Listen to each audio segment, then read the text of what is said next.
do Senhor Jesus a você, meu irmão, minha irmã. Que bênção podermos estar juntos mais uma vez para aqui meditarmos na Palavra de Deus na Escola Bíblica Dominical Online da Igreja Evangélica Canaã. Hoje, nós dando continuação à lição que temos estudado durante esse trimestre, o verdadeiro pentecostalismo, a atualidade da doutrina bíblica sobre a atuação do Espírito Santo. Dando continuidade a essa temática, hoje o tema do estudo é Vivendo o Fervor Espiritual. Vivendo o Fervor Espiritual é a aula de número 9. A segunda parte, concluindo esse tema, tá bom? Vamos para o segundo tópico. A importância de manter-se cheio do Espírito Santo. Então vamos lá. A obra do Espírito Santo na vida do crente é dinâmica.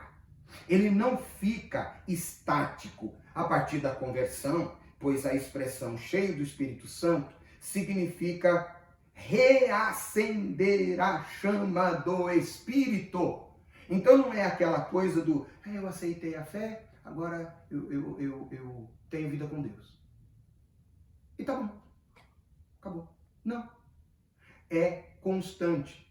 Talvez por isso o escritor nos Provérbios tenha escrito e dito o seguinte, que a vereda do justo é como a luz da alva, que brilha, brilha, brilha, brilha, brilha, cada vez mais, até ser dia perfeito. Amém? Não se deve confundir a expressão cheios do Espírito Santo, lá do Pentecostes, de Atos 2, no capítulo 4. Não podemos. Ser batizado com o Espírito Santo é uma coisa, ser cheio do Espírito Santo no momento do batismo com o Espírito Santo é uma coisa, e ter uma vida cheia do Espírito Santo é outra.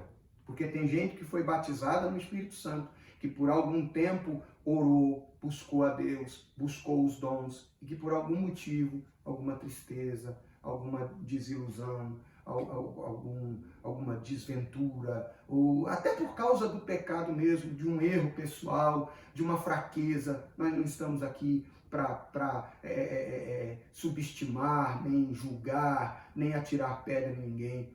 Pode ser que por algum motivo, alguém que foi batizado pelo Espírito Santo, no Espírito Santo, hoje vive uma vida espiritual raquítica, franzina. Pode ser que alguém tenha negligenciado esse enchimento do Espírito Santo, essa vida com Deus, e hoje vive uma vida rasa, natural, uma vida legalista, secularizada. E é justamente nesse sentido que essa lição vem, para nos despertar, nos alertar a buscar a Deus através da oração e da palavra, para sermos constantemente cheios do Espírito Santo. Amém? Mas então são coisas diferentes, tá bom? Primeiro subtópico: e não vos embriagueis com vinho. E não vos embriagueis com vinho. Verso 18, parte A.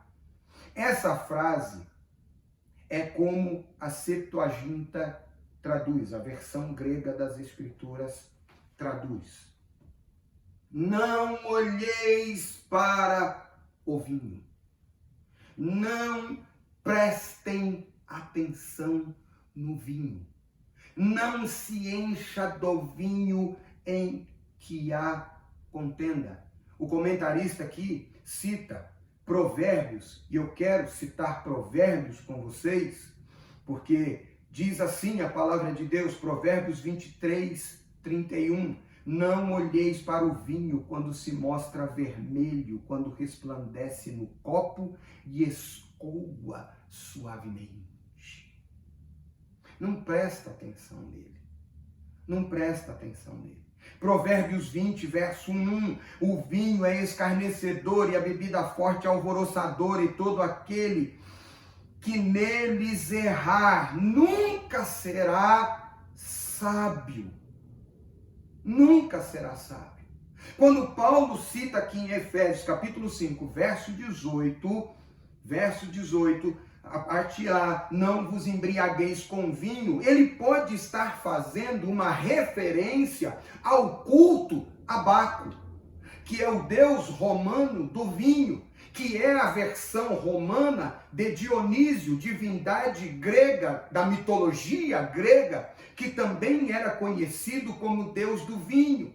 E os cultos a Baco e a Dionísio eram marcados por o excesso de bebida, o erotismo e as fantasias. Não. Nós não devemos ter isso como modelo. Nós não podemos nos embriagar com essas coisas. Nós devemos ter uma vida e buscar uma vida cheia do Espírito, vazia, esvaziando-se da bebida forte, da sexualidade, do erotismo, das fantasias, seja elas quais forem, seja a vestimenta, a roupa, uma fantasia, ou sejam as fantasias de uma mente tomada pelo vinho. Nós devemos nos abster dessas coisas, devemos fugir dessas coisas. Eu não vou nem entrar naquela questão do, pastor, beber vinho é pecado, porque, vamos falar, sem rodeio, é escola dominical, sem rodeio, tá? Para quem quer beber, eu vou poder colocar aqui tudo quanto é versículo na Bíblia que você ainda vai dizer, o texto diz que é para não se embriagar. Para não embriagar com o vinho que está contenda, mas não fala nada quanto a beber, e Jesus multiplicou, transformou água em vinho, o Paulo mandou o Timóteo beber um pouquinho de vinho misturado com água, e então a Bíblia diz para não embriagar. Se você quer beber, meu amigo, você vai beber, pronto, acabou. Agora eu vou te deixar um conselho aqui, para quem já teve problema com álcool, para quem já teve problemas com drogas, para quem já teve um problema alcoólatra mesmo, bebum, tá? Tinguá, você já teve esse tipo de problema? Foge dessas coisas, até porque o dado ao vinho, aquele que é dado ao vinho e que se embriaga, Paulo fala dessa gente no capítulo 6 de 1 Coríntios, no versículo 10, dizendo, não erreis, escuta, nem os devassos, nem os idólatras, nem os adúlteros, nem os efeminados, nem os sodomitas, nem os ladrões, nem os avarentos, pensou que não ia chegar, né? Nem os beberrões, nem os bêbados, nem os maldizentes, nem os roubadores herdarão o reino de Deus. Tá bom? Tá bom?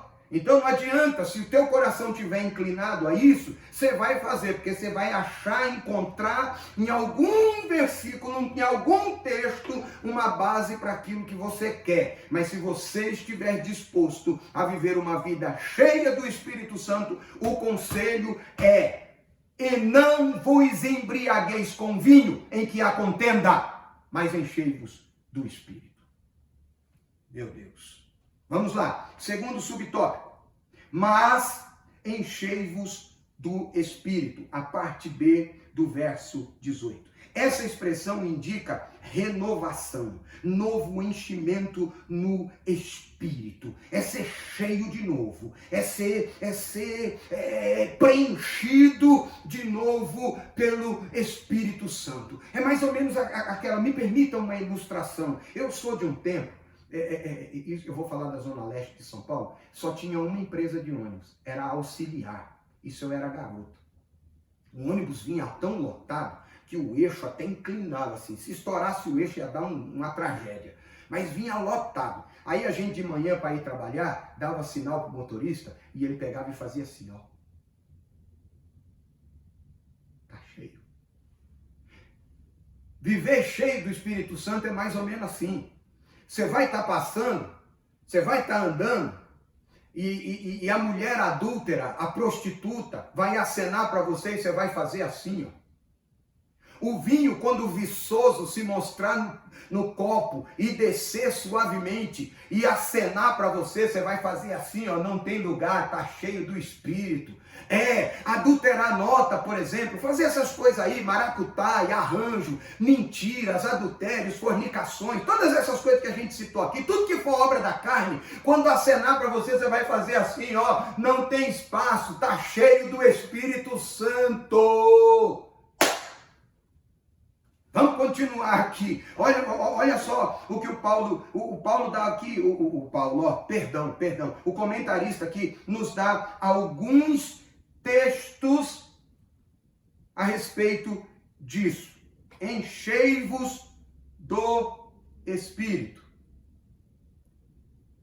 Atos dos Apóstolos, capítulo 4, versículo 6. E Anás, sumo sacerdote, Caifás, e João, e Alexandre, e todos quanto havia da linhagem do sumo sacerdote, verso 7, pondo-os no meio, perguntaram: com que poder ou em nome de quem fizeste isso? Esse texto fala depois que Pedro e João oram pelo paralítico na Porta Formosa, ele é curado, entra no templo saltando, dando glória a Deus. Aí no capítulo 4 eles são presos, levados diante do sinédrio, colocados no meio, eles são questionados e dizem para eles: com que poder ou em nome de quem fizeste isso? Olha o que o verso 8 diz. Então Pedro, cheio do Espírito Santo, disse-lhes: principais do povo e vós sacerdotes, anciãos de Israel, visto que hoje somos interrogados acerca dos benefícios feitos a um homem enfermo e do modo como foi curado. Cheio do Espírito Santo, ele começou a dar testemunho de Jesus para quem não queria ouvir, porque eles remiram o tempo, aproveitaram a oportunidade. Vocês perguntaram, agora eu vou responder. Vocês querem saber em nome de quem e com quem poder? E com qual poder? Foi em nome de Cristo, pelo poder do Espírito Santo, que me encheu no capítulo 2 e que está me enchendo no capítulo 3 e que me deixou cheio no capítulo 4 e que se eu ficar cheio no capítulo 5, eu vou continuar pregando em nome dele. Louvado seja Deus. Em nome de Jesus, seja cheio do Espírito Santo. Eu estou quase pregando. Meu Deus do céu. Oh glória. Oh glória. Vamos então, continuando aqui.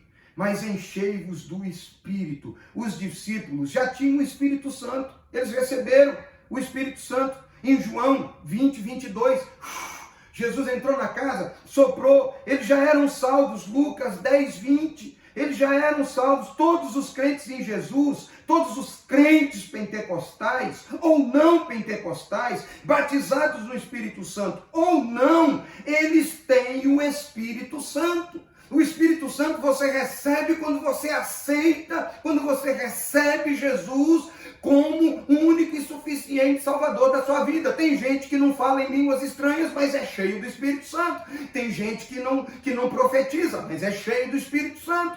Tem gente que não entrega a revelação, que não tem visão, mas é cheio do Espírito Santo.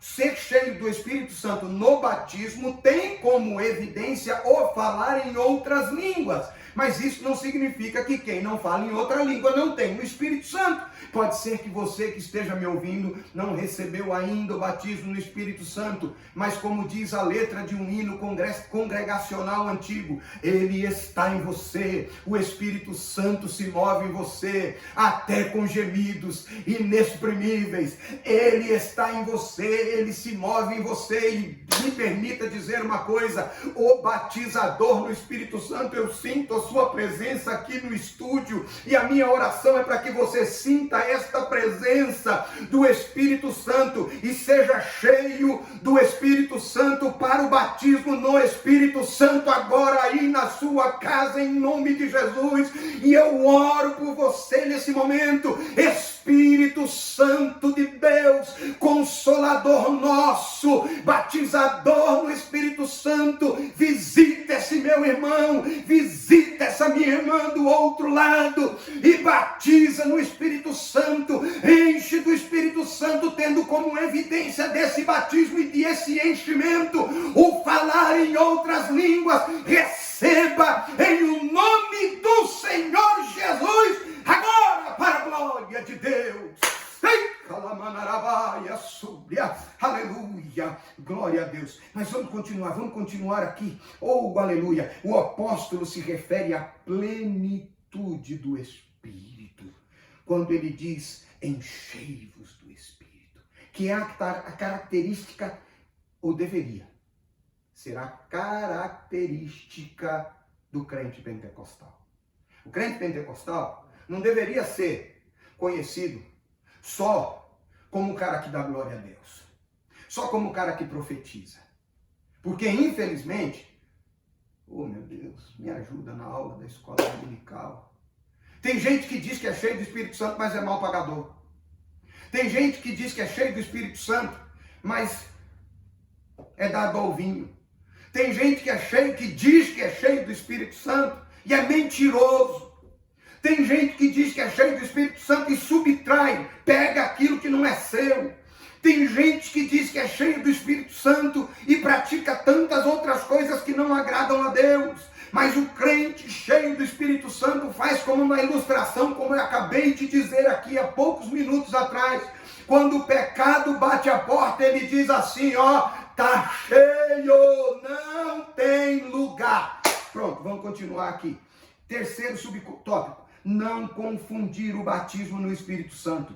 Isto já foi estudado na lição 3. Então, como já foi estudado na lição 3 e como nós já falamos a respeito disso, eu vou saltar aqui. Ser cheio do Espírito Santo é uma coisa, no batismo do Espírito Santo, e viver uma vida cheia do Espírito Santo é outra coisa, tá bom? Então, isso eu penso que já está bastante claro. Então vamos continuar aqui. Nós vamos para a terceira e última lição. Mas a síntese do tópico 2 é: viver cheio do Espírito Santo é o oposto de viver em contenda, em confusão, devassidão, divisão, e a lista é grande. Ser cheio do Espírito Santo não combina com a embriaguez do vinho. Ah, pastor, mas Deus quer só o meu coração. Desculpa. Nós lemos aqui Romanos 12, 1 e 2. E não vos conformeis com esse mundo, mas transformais pela renovação do vosso entendimento, para que saibais qual seja a boa, perfeita, agradável vontade do Senhor. Não, volta ele. Ele quer só o meu coração. Conversa. Nós já lemos aqui. Eu vou abrir de novo. Nós já lemos hoje aqui, mas eu vou abrir de novo. Ah, pastor, ele quer só o meu coração. Deus sabe, Deus me conhece. Ah, tem gente que diz assim, só Deus pode me julgar. Eu faço a pergunta, isso não te preocupa, não? Isso não te preocupa, não? O fato de que só Deus pode te julgar não te preocupa, não? E que essa história que Deus quer só o seu coração, ó, Romanos 12, 1 e 2. Rogo-vos, pois, irmãos, pela compaixão de Deus, que apresenteis o vosso corpo em sacrifício vivo, santo e agradável a Deus, que é o vosso culto racional. Verso 2, e não vos conformeis com esse mundo, mas transformai-vos pela renovação do vosso entendimento, para que experimenteis qual seja a boa, agradável e perfeita vontade de Deus. Sabe por que a tua vida não saiu do lugar? Porque você ainda está muito arraigado no mundo.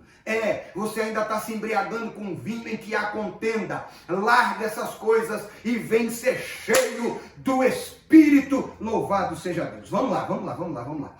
Terceiro tópico. Preciso remir o tempo. Vigilantes contra a frieza espiritual. Devemos ser vigilantes contra a frieza espiritual. Você deve se lembrar de que um dos requisitos para compor o grupo dos 7 diáconos era ser cheio do Espírito Santo. Atos, capítulo 6. Atos, capítulo 6, no verso 3. Vamos ler aqui o que está escrito?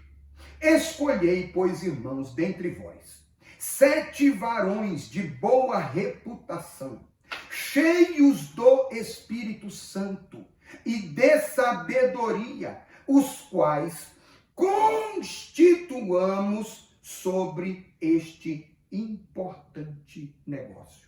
Sabe qual é o importante negócio? Eu sei que você conhece a Bíblia. Sabe qual era o importante negócio que os apóstolos, os agora apóstolos, estavam aqui discutindo? E para o que eles estavam levantando os diáconos que precisavam, de novo, ser de boa reputação, cheio do Espírito Santo, de sabedoria. O importante negócio era servir à mesa, era ser diácono. Meu Deus. Meu Deus. Para ser diácono, tinha que ter boa reputação, ser cheio do Espírito Santo e sabedoria. Agora, o homem tem umas coisas, o ser humano tem umas coisas que eu gostaria, mas a gente não entende, mas na eternidade talvez. Porque quando foi, olha a diferença de critério. Eu vou só mais alguns minutinhos aqui. Olha a diferença de critério. Para escolher diácono, tinha que ser alguém de boa reputação, cheio do Espírito Santo e de sabedoria. Para servir a mesa. Mas para ser apóstolo, no capítulo 1 de Atos, no verso 21, eles estabeleceram uma regra. E qual era? Ter boa reputação, ser cheio do Espírito Santo e de sabedoria? Não. O único requisito era que tivesse andado com Jesus e visto tudo que Jesus fez desde o dia do batismo de João até o dia que ele foi assunto ao céu. Se andou com Jesus, comeu do pão que ele multiplicou, comeu do peixe que ele multiplicou, se bebeu lá tudo bem. Aí o texto diz em Atos, capítulo 1, verso 22, 23, 24, 25 e 26, que para o lugar de Judas, que sobrou uma vaga ficou em aberto, escolheram alguém, mas o critério foi, verso 26, lançando-lhe sortes, caiu sobre Matias. O único critério era ter andado com Jesus. Eu não estou aqui diminuindo a importância do chamado de Matias. Eu estou aqui dizendo a você que está acreditando, que ninguém está lhe vendo, que a posição que você ocupa não é uma posição digna ou condizente com aquilo que você sente ser a chamada de Deus na sua vida, saiba que no mínimo você já foi reconhecido como alguém de boa reputação, cheio do Espírito e de sabedoria. Então valorize o lugar que você está, porque afinal de contas é melhor ser um diácono da qualidade de Estevão do que um apóstolo que foi na sorte. Vamos continuar. O apóstolo apresenta pelo menos 3 características. O testemunho transbordante, a vida de gratidão e de submissão na vida daquele que foi escolhido como diácono. Primeiro subtópico, testemunho transbordante, verso 19. Verso 19 diz assim, verso 19. Falando entre vós com salmos, hinos, cânticos espirituais, cantando e salmodiando ao Senhor no vosso coração. Testemunho transbordante. Não tem tempo para reclamar. Gente, deixa eu pedir um perdão aqui. Tem dia que eu fico indignado, eu até acabo compartilhando alguma coisa de política na rede social. Mas depois dá um arrependimento. Porque, gente, meu coração não está cheio de política. Meu coração está cheio de Jesus. Só que tem hora que a gente... O vaso vaza, né? Lembra que eu falei no começo? O vaso vaza. Mas aí a gente busca Deus de novo, e aí a gente ora, a gente busca a palavra e enche de novo, aleluia. Um sinal evidente é o testemunho transbordante da vida daquele que é cheio do Espírito Santo. Então, irmãos, os hinos, os cânticos são a expressão de uma vida abundante no Espírito, que aquilo você não consegue se conter e transborda em adoração. Outra coisa muito interessante e que a Bíblia nos fala é que sobre os cânticos espirituais, cânticos em mistérios, palavras que não são premeditadas, que são espontâneas e até em línguas estranhas, em outras línguas, cantadas no Espírito durante a adoração, são um poderoso meio de edificação que contribui para a glória de Deus. Paulo fala isso em Colossenses, no capítulo 3, no verso 16, que diz: a palavra de Cristo habite em vós abundantemente, em toda sabedoria, ensinando-vos e admoestando-vos uns aos outros com salmos, hinos, cânticos espirituais, cantando ao Senhor com graça em vosso coração. A expressão de louvor, de adoração deve ser uma marca registrada do crente que é cheio do Espírito Santo. Troque a reclamação pela adoração.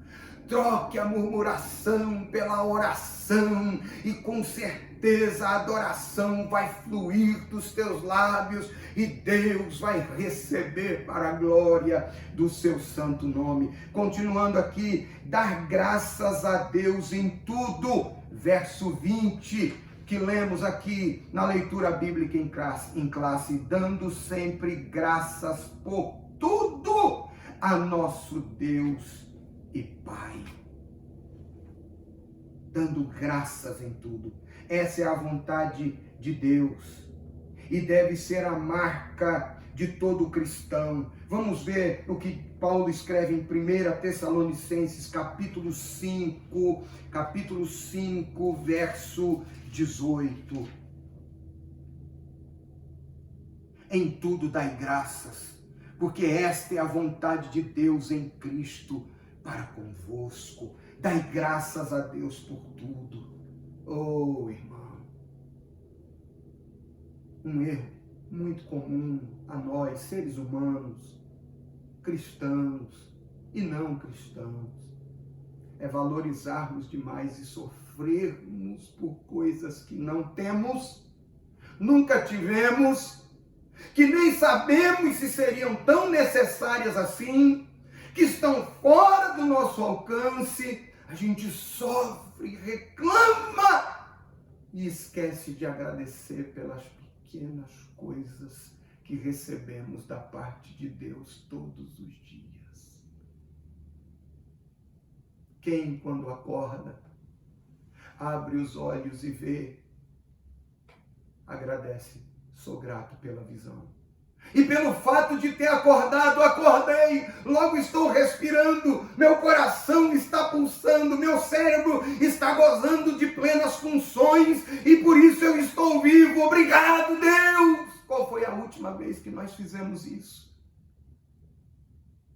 Gratidão pelo ar que respiramos, pela água que bebemos, pelo pão que comemos. Missionária Simone, minha esposa, voltou recentemente de uma viagem missionária. E quando ela volta dessas viagens, irmãos, olha, eu lembro de um corinho, me permita aqui, tem um corinho, pastor Samuel Bezerra escreveu um corinho, meu amigo, homem de Deus, sócio de Deus. Esse corinho diz assim: eu sou sócio de Deus e sou muito feliz. Nessa sociedade, Deus me aceitou, Ele me quis. Eu entrei com a fé que Ele mesmo me deu. Que felicidade! Nessa sociedade, quem lucra sou eu.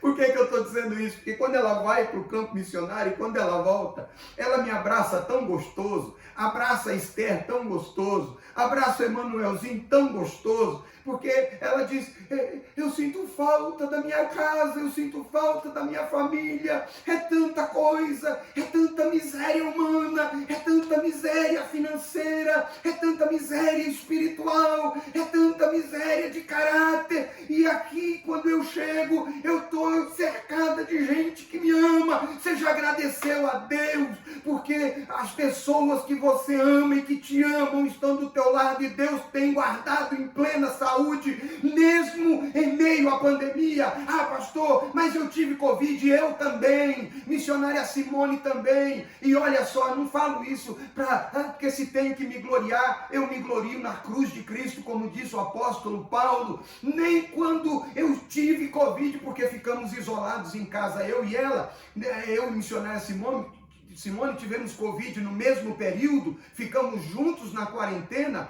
nem no Covid eu parei de pregar. Eu ficava lá com o inalador do lado, o oxigênio do lado, para respirar depois. Mas irmão, em nome de Jesus, na hora que começava a live, que eu começava a pregar para os irmãos, soltava o cabo da nau, tomava o remo na mão e navegava com fé em Jesus. Eu quero é mais. O Deus é dono do ar, Ele é o ar que eu respiro e eu dou graças a Deus. Passei pelo Covid e Deus me deu graça. Você, é verdade que levou muita gente que a gente ama, muita gente que a gente gosta, muita gente boa, muita gente ruim também, mas que também era tão carente de salvação quanto eu e você, e tanta gente se perdeu, mas pelo amor de Deus, Ele tem nos guardado até aqui, Ele tem nos preservado até aqui. Então seja grato. Você pode não ter o que gostaria, você pode não comer do jeito que você queria, mas de nada você tem tido falta, porque tem se cumprido nas nossas vidas a palavra do salmista, quando ele disse: eu já fui moço, hoje sou velho, mas nunca vi o justo desamparado, nem a sua descendência mendigar o pão. Seja grato. Paulo escrevendo aos Filipenses, eu vou citar de novo capítulo 4, ele diz assim: não estejais inquietos por coisa alguma, antes as vossas petições em tudo seja conhecida diante de Deus, com toda oração e súplica, com ações de graça, com ações de graça. Seja grato. Essa é uma marca de um crente cheio do Espírito Santo. Afinal de contas, o que você tem hoje é melhor do que aquilo que um dia você teve. Ah, pastor, você não sabe o que você perdeu. Ah, você ainda está naquela onda de restituição, irmão. Tem coisa que o diabo levou que foi, olha, graças a Deus, foi livramento. Não é de tudo que a gente precisa.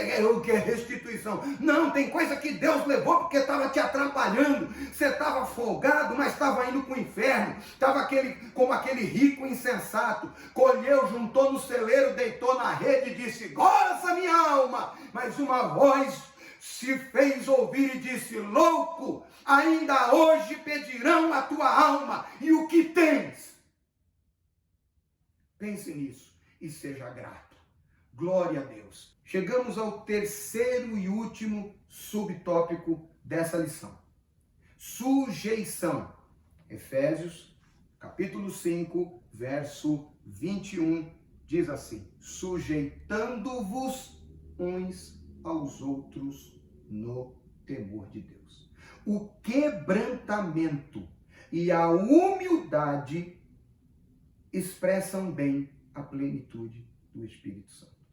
A submissão é outra consequência de uma vida na plenitude do Espírito, pois o Espírito nos capacita a essa sujeição.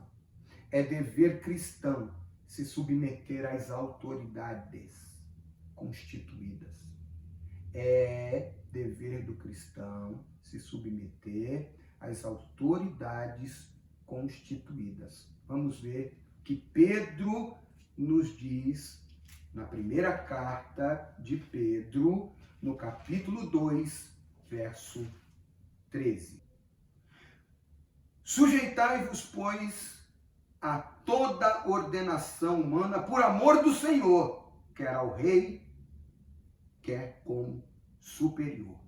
Verso 14. Quer aos governadores, como por ele enviados para castigo dos malfeitores e para louvor dos que bem fazem.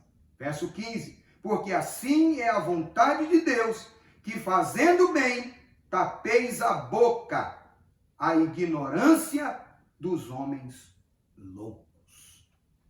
Tá bom? Continuando. É aos seus superiores hierárquicos. A sujeição, a submeter-se à hierarquia, também é uma característica de alguém que tem uma vida plena no Espírito Santo.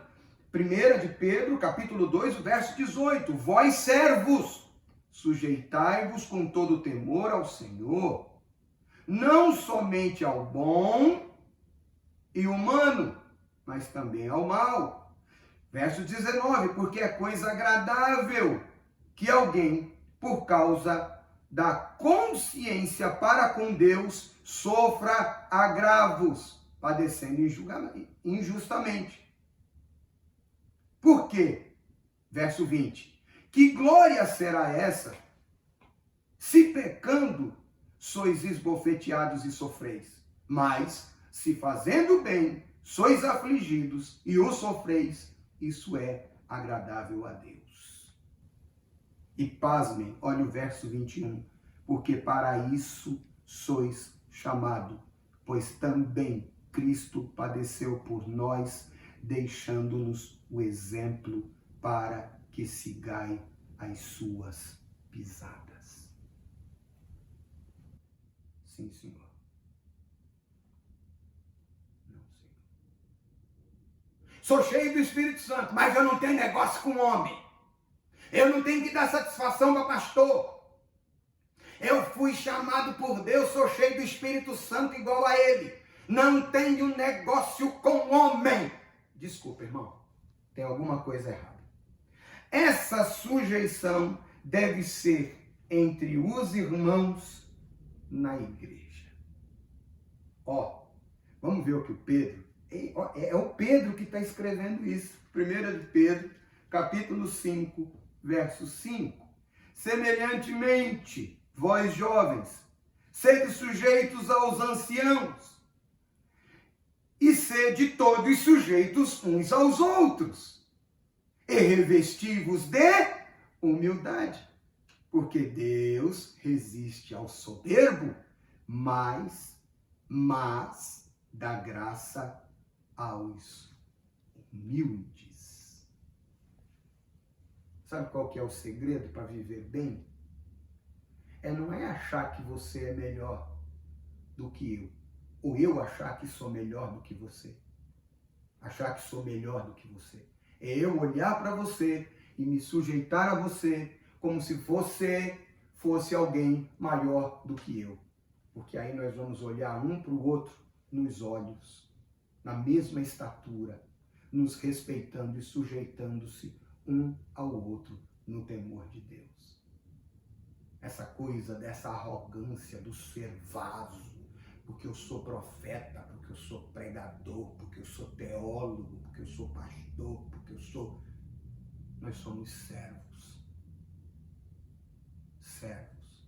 Nós somos servos. Com isso chegamos à conclusão e concluímos a nossa segunda parte desta lição tão maravilhosa que é vivendo o fervor espiritual.